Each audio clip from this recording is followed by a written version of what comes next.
Good afternoon, family. What's up? It's your brother Ernest coming to you again with another ICM Manna Nation Ministries spiritual vitamin. Today's spiritual vitamin will be coming from Zephaniah, the 3rd chapter, verse 17. The Lord thy God in the midst of thee is mighty. He will save. He will rejoice over thee with joy. He will rest in his love. He will joy over thee with singing. May God add a blessing to the reading of his word. Today's divine download is, I want to do something that makes God sing. I want to do something that makes God sing. In this text in Zephaniah, one of our minor prophets, Zephaniah, is speaking about the people in Jerusalem. We're looking at a familiar cycle where people have put themselves in a position where God is upset with them, where judgment is coming their way, and he's explaining to them what's about to happen. But then by the time he gets to chapter 3, he starts talking to the remnant that held on, the remnant that was faithful throughout the whole thing. He starts telling them about how when things, once this destruction comes, once all these things happen, that it's not just coming to destroy, but it's also coming to restore. And then he started giving them the good news towards the end of this entire book by letting them know that the Lord of their salvation, that the Lord that's in the midst of them is mighty, and that he will save, and that he will come and rejoice over them with joy, and that he will rejoice over them, that he will joy over them with singing. That's the part that got my attention. What does it sound like when God decides he wants to sing about you? What does it sound like when God decides he wants to sing at all?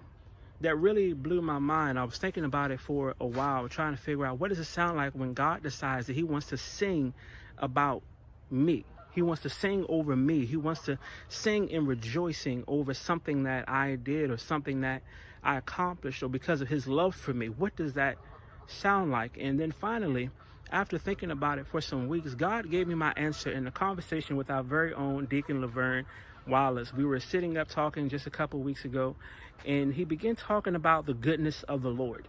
It's not my testimony, so I can't tell it, but Deacon started telling me about how God blessed him throughout his life, how God always made ways out of no ways. He started telling me about his early work career, like right before he got married, how he was working in construction, and how God kept providing for him, and God kept giving him promotions that he didn't even ask for. He also told me about an important lesson that Bishop Alfred Wallace Sr. gave to him and his siblings. He told them, when you go on a man's job, to always put in a good day's work. He's paying you to do a job, just don't do it, but do it well. So Deacon Lee had taken this thought to heart. He's taken this lesson to heart, and he was just going to work each and every day, minding his business. And he said that God kept providing for him, and it kept promoting him, and it kept blessing him, and he didn't even ask for it. Now, it blessed me that God was doing things for Dick that he didn't even ask for, and it really blessed me hearing him talk about his testimony, how God had moved in his life. But at the same time, I had to disagree with Deke, because what Deke didn't realize is that asking isn't always about what you open your mouth and say.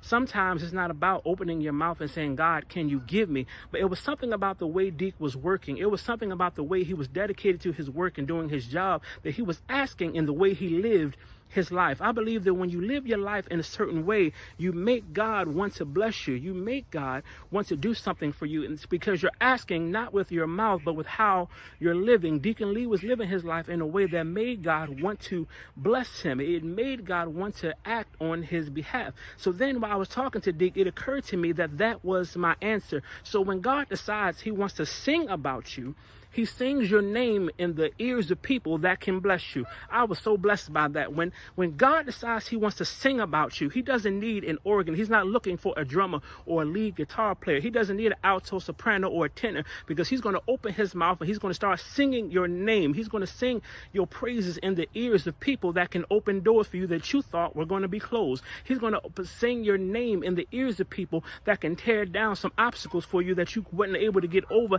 by yourself. So today's divine download is I want to do something that's going to make God sing about me. How have we been living our lives lately? Have we been living our lives in a way that puts God in a singing mood? I want to give my life in a way that's so pleasing to God, that makes him so happy, that gives him so much joy that he decides that he wants to sing about me. How does it sound when God decides to open up his mouth and he stretches out his vocal cords and decides that he wants to sing your name? We've been singing his name for so many years, singing song after song about his healing, about his victory, about the ways that he's made, and about his goodness, and about the things that he created. But what does it sound like when God decides he's going to sing a song that got your name in it? What does it sound like when God decides to sing a song that's going to open the doors that you thought were closed? Put down in the comments down below. I just want to make God sing. Who's going to do something today? Who's going to do something in this very hour, in this very day, that's going to put God in a singing mood? My prayer for you this week, this month, this year, this decade, that you do something that's going to make God want to sing